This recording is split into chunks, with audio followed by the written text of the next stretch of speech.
Of course, this economic growth is not without pain. The entire world faced a spike in inflation due to disruptions from the pandemic and Putin's war in Ukraine.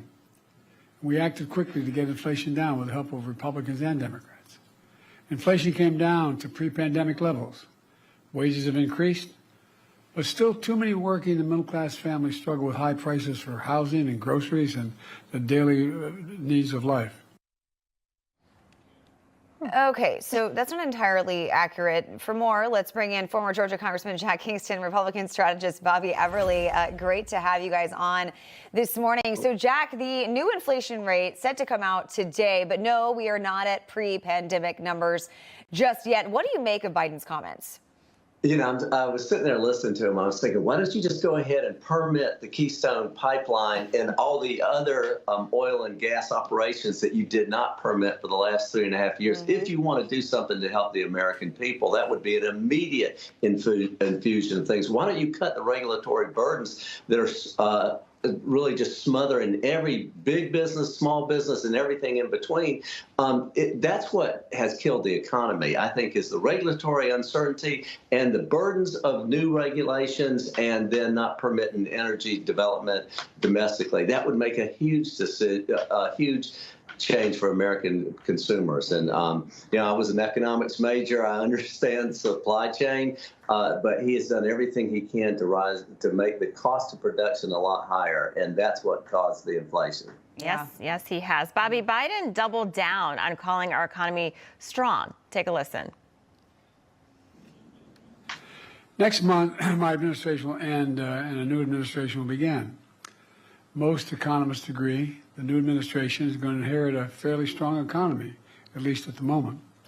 An economy going through fundamental transformation that's laid out a stronger foundation and a sustainable, broad-based, highly productive growth.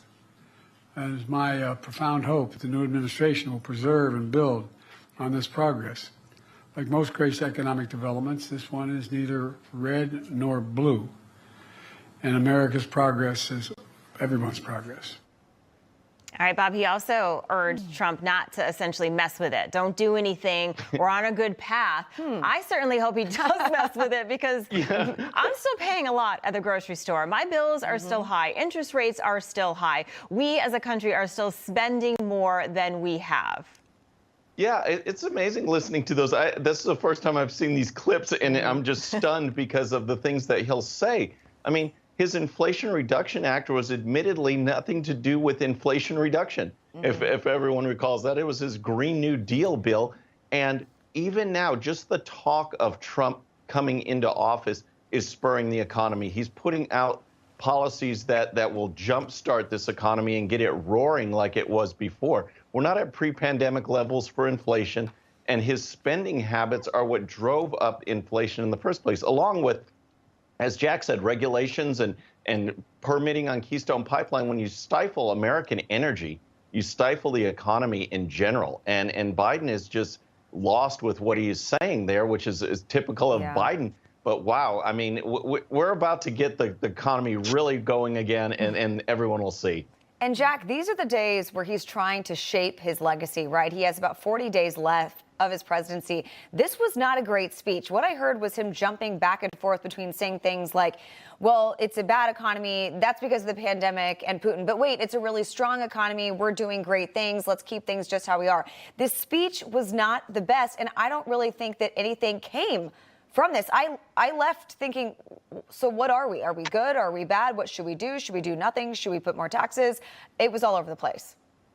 You know, I think that speech will be forgotten by the weekend, quite frankly. Yeah. It wasn't a strong speech. It wasn't relevant to anything that people are thinking about today in terms of their own lives. I think his best position right now is that he's a free agent. The Democrat Party and his own vice president and his president, Barack Obama, stabbed him in the back. He can do anything he wants right now as respects the Democrat Party. And what he should do is just work on the transition and just say, you know what, Donald Trump and I disagree on a lot of issues, but I want him to be a great president because I believe in America. I want America to grow and be strong and prosper. So my team is going to be his team for the next month to make sure that this transition is the best in history.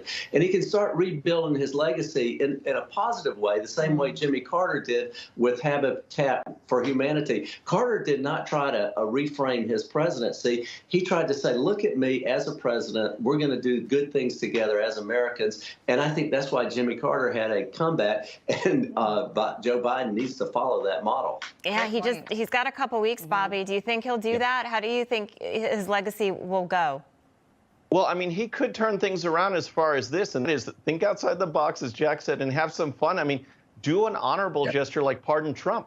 You know, that would really raise some eyebrows and kind of stick it to Barack Obama and Nancy Pelosi and all of them as well, people that you know and we've heard that he doesn't like, that he feels he got stabbed in the back. So what a parting shot to give that on the way out and just be more of a statesman. But this economy is good, economy is bad, as Charlotte was saying. It's just all over the place. And that kind of summarizes his legacy right there. You never know. I've seen Jill Biden with President Trump lately, and she seems all smiles. So who knows if she makes any decisions with Biden over the next couple of weeks. We'll see. Well, it's that fragrance. It's just hard to resist. I mean, yes.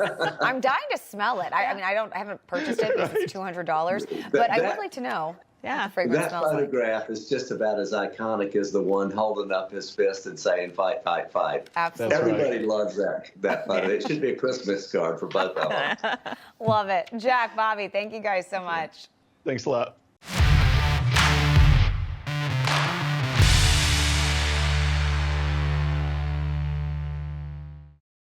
All right, friends, thanks again for tuning in. I really appreciate it. And before you go, please hit that subscribe button above. Once you do, tell your friends, share it, spread the word about the 13-minute news hour so we can keep growing. And for more great content, check out these videos right here, and I'll see you next time.